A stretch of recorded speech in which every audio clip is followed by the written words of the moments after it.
If you had to choose between being loved for who you are or what you have, which would you pick? Seems like an easy answer, right? But what if you're Elliot Crane, tech billionaire, Forbes 30 under 30, a man who revolutionized cloud computing before he turned 28? What if every relationship you've ever had ended the moment someone Googled your name? This is San Francisco, innovation capital of the world, where overnight millionaires walk past homeless encampments, and success is measured in funding rounds and IPOs. In this world, Elliot Crane had everything money could buy, except proof that someone could love him without it. So he did something that shocked everyone who knew him. He disappeared. What happens next will restore your faith in love. Elliot Crane was everywhere. Tech conferences, magazine covers, TED Talks that got millions of views. His company had transformed how businesses stored and accessed data globally. Investors fought for meetings with him. Competitors studied his every move. At 32, he had the kind of success most people spend lifetimes chasing. But behind the headlines, Elliot was drowning. His penthouse overlooked the Golden Gate Bridge.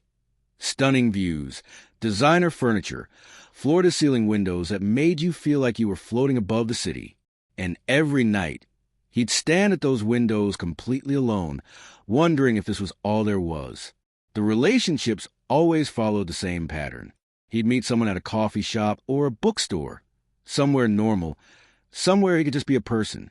They'd talk, laugh, connect, and for a moment, he'd feel hopeful. Then came the Google search. He could see it in their eyes, the exact moment they found out, the way their expressions shifted from genuine interest to calculated opportunity. Suddenly, every conversation steered toward his company, his connections, his lifestyle. The person he'd been talking to would disappear, replaced by someone performing interest in who he was while obsessing over what he had. One woman actually told him on their third date, "I never thought I'd end up with someone like you. This is going to change my entire life." She meant it as a compliment. Elliot heard it as a confession. After that, he stopped trying. For 6 months, he threw himself into work. 16-hour days, board meetings, product launches. He told himself success was enough, that needing love was a weakness he couldn't afford. But loneliness is a way of following you, even into corner offices and private jets.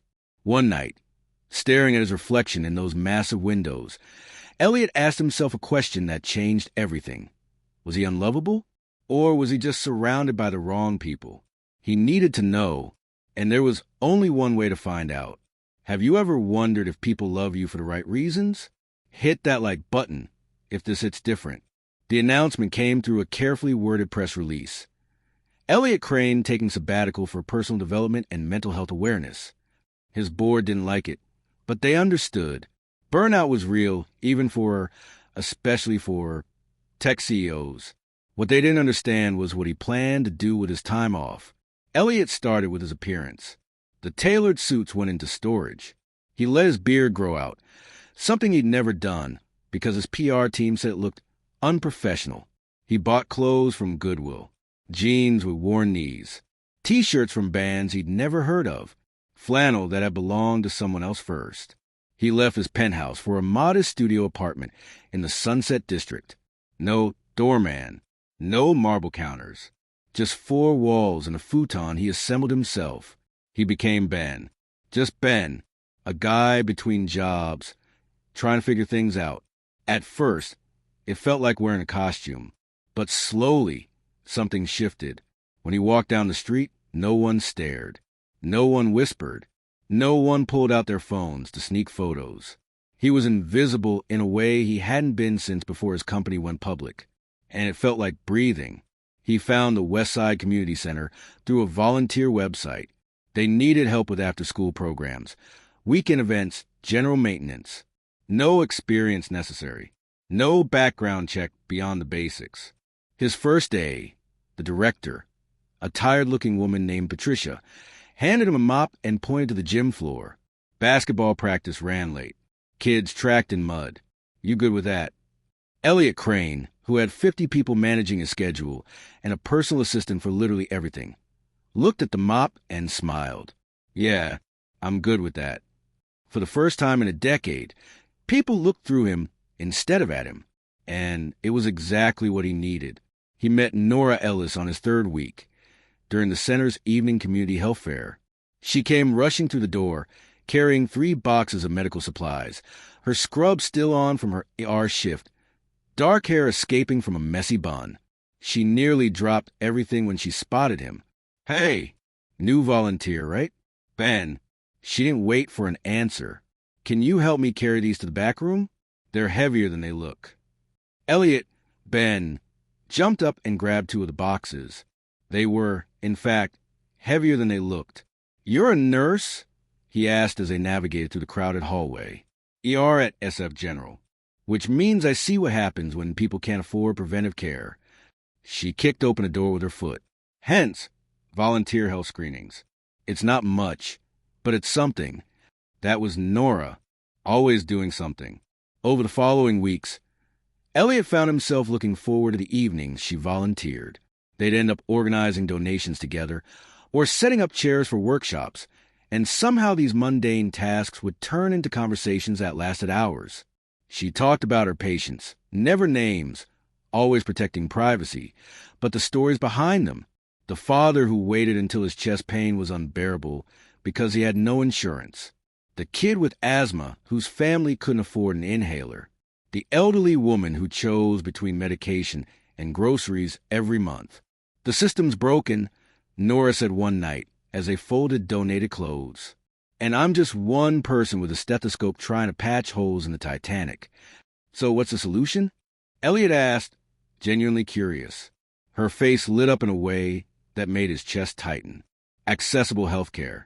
Free clinics in every neighborhood. Places where people can walk in without insurance cards or credit checks and just get help. She laughed, but it was tinged with sadness. "Someday I want to open something like that. Probably won't happen. Funding's impossible, but girl can dream, right?" Elliot filed that information away. They started spending time together outside the center. Food trucks in the Mission. Secondhand bookstores in the Haight. Free concerts in Golden Gate Park. Every date cost less than $20, and they were the best dates of Elliot's life. Because Nora wasn't performing. She wasn't trying to impress him or angle for anything. She just existed alongside him, laughed at his terrible jokes, called him out when he got too philosophical, shared her dreams without apology. One evening, walking along Ocean Beach as the sun melted into the Pacific, she took his hand. "I like this," she said simply. "I like you." Elliot's heart hammered in his chest. "I like you, too." And he did. God, he did. But the guilt was growing alongside the affection. Every day he stayed Ben, the lie grew heavier. But every time he tried to tell her, fear stopped him cold. What if she hated him for the deception? What if she walked away? What if everything real between them turned fake the moment she knew? Before I tell you what Elliot does next, drop a comment. Do you think hiding your identity to find love is justified? Or is it just another form of deception? Nora's dream of a free clinic haunted Elliot. He'd lie awake at night thinking about it. About her exhaustion after double shifts, her dedication to people who couldn't pay her back, her impossible hope that things could change. He had the power to make it happen. Not as Ben, but as himself. 3 weeks after their conversation, Elliot made a carefully encrypted call to his foundation director, Samantha. "I need you to set up a grant," he said, sitting in his studio apartment, blinds drawn. $2 million. West Side Community Center. Healthcare Initiative. Make it anonymous. Anonymous? Elliot, this goes against our typical. Sam, please. No press. No conditions. Just make it happen. She did. The call came to the center on a Tuesday morning. Elliot was there, helping set up for a senior citizens lunch program, when Patricia burst through the door, phone in hand, face pale. "We got it," she whispered. "We got the funding." The center exploded in celebration. Volunteers hugged. Someone started crying. Patricia kept saying, "This isn't real. This can't be real." Nora arrived an hour later, and when she heard the news, she collapsed into a chair, hands shaking. $2 million, she kept repeating, for a free clinic. "Here, in our neighborhood. Elliot watched her cry tears of joy and felt his own eyes burn. He'd given her this. He'd made her impossible dream possible. And he couldn't tell her. Ben celebrated with everyone else, but inside, he was coming apart. The next months were beautiful torture. The clinic project moved forward. Permits, architects, medical equipment suppliers. Nora threw herself into planning with an energy that made her glow. She invited Ben to join the planning committee, made him part of something bigger than both of them. They fell deeper into each other. Quiet moments on his futon, watching documentaries. Her head on his shoulder at planning meetings. Conversations about a future that felt simultaneously real and impossible. At the clinic's groundbreaking ceremony, Nora held his hand in front of 100 people and whispered, "Thank you for being here, for believing in this with me." Elliot squeezed back, the weight of his deception crushing his chest. He was living the life he'd always wanted, love for who he was, not what he had. But the foundation was built on a lie. And he knew, eventually, foundations built on lies always crumble. 3 months later, the clinic was weeks away from opening. The news had spread beyond the neighborhood. Mystery donor transforms Westside Healthcare made regional headlines. A local TV station wanted to do a feature story. They contacted the center, requesting an interview with the anonymous benefactor. Elliot's phone rang at 2 a.m. Samantha, his foundation director. "They're pushing hard for an interview. I can keep declining, but Elliot, it's getting attention. People want to know who's behind this." He sat up in bed, heart pounding. Nora was at her apartment, probably asleep after another double shift. He could keep hiding, could keep being Ben for a little longer. But the weight of the lie had become unbearable. "Set up the interview," he said quietly, "for the clinic's opening ceremony." "Are you sure?" No, he wasn't sure of anything except that he couldn't keep lying to the woman he loved. "I'm sure." He didn't tell Nora. Couldn't find the words. How do you explain that you've been lying for months? That the man she fell for was real, but also wasn't? That you're both more and less than what you claim to be? The day of the ceremony arrived. Elliot hadn't slept. He'd spent the night in his real apartment. The penthouse he'd abandoned, staring at his reflection, trying to remember who he was supposed to be. He wore a suit for the first time in months. Got his beard professionally trimmed. Looked like Elliot Crane again. The ceremony was beautiful. The neighborhood turned out in force. Nora stood at the front, radiant in a simple dress, talking about what this clinic meant to the community, about hope and healing and second chances. Elliot stood at the back, invisible in the crowd for the last time. Then the news crew arrived. The reporter, a sharp-dressed man with perfect teeth, took the microphone. "Before we cut the ribbon, we have a special surprise. The generous donor who made this miracle possible has agreed to reveal their identity today." The crowd murmured with excitement. Nora's eyes scanned the crowd, confused. "Ladies and gentlemen," the reporter continued, "please welcome Elliot Crane." Elliot stepped forward. The crowd gasped. Phones came out immediately. Someone in the back said, "Holy shit, that's actually him." But Elliot only saw Nora. Her face went through a journey. Confusion, recognition, shock, hurt, understanding. Her hand went to her mouth. Ben. Ben was Elliot Crane, the man who mopped floors with her, who shared dollar tacos and talked about philosophy, who held her hand at sunset. That man was one of the richest people in America. The silence stretched like broken glass. If you're holding your breath right now, smash that subscribe button. We tell stories that hit your soul. Nora walked toward him slowly. Every camera in the place tracked her movement. The crowd had gone completely silent. She stopped inches from him, eyes searching his face, looking for Ben and Elliot's features. Then she spoke, her voice soft but steady enough for everyone to hear. "I don't love wealth, Elliot. I love the man who showed up when nobody else did." Elliot's breath caught in his throat. She continued, tears streaming down her face. "You think I didn't notice? The way you talked about technology, business, complex systems, the way you understood architecture and funding models." A small, sad smile. "I suspected something was different about you. But what mattered was that you chose to be here. With us. With me. She reached up and touched his face, her hand gentle against his cheek. You could have written a check and never looked back. But you showed up.